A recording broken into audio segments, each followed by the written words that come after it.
What is good, everybody? My name is Gino Diaz, signing in, and welcome to my channel. So today I actually just bought a Nissan Xterra 2007. This is crazy. This is like my got my Subaru, I got my CRV, I got my Civic, I got the CX5, we also got the Outlander, and now the G35. This is the 7th car in my life. It's crazy. 7th car. That's actually crazy, man. Anyways, I'm gonna be dating this. Hopefully it won't be that bad, but technically there's a lot of stuff that I need to fix, and the price is not bad, to be honest. For it's not that bad. Like, the price is very good. Plus it has off-road tires already, so we don't need to change that. And fortunately we have to get ready for winter here, so, and this will be our off-road build as well. I'll be crazy. So yeah, I'll update you guys later. We got a new daily for off-roading someday. Xterra, VQ as well. G35 will be kept, hopefully. I'm still gonna be driving it time by time. Definitely gonna miss this thing though. I mean the G35.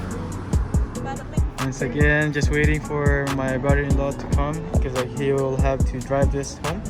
And I'm gonna drive the G35 home as well. How crazy is that? Once again, a walk around. Obviously, there's no big damage. There's a problem with the exhaust though, to be honest, but it doesn't really matter.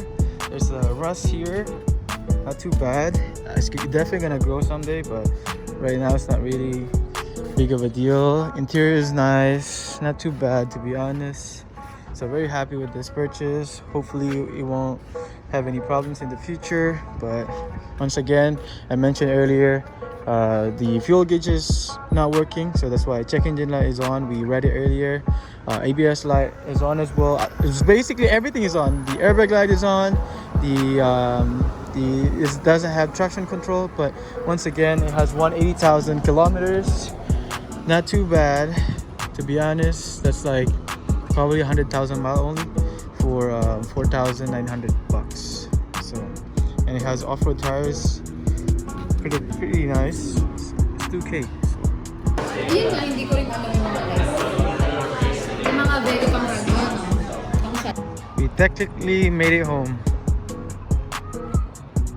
Look at this. We got the off-road car. We got the, of course, the project car.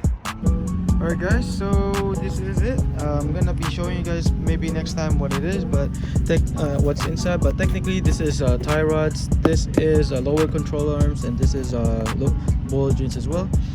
Technically what's wrong with my car is just a tie rods that needs to be replaced already. But since we're at it, this was only like 40 bucks in total in Rock Auto, but then the lower control arms is actually very expensive, so I had to pay like almost 500 bucks, including the ball joints as well. So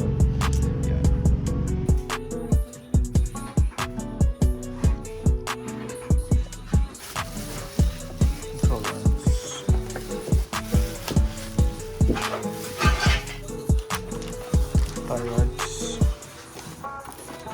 left and right.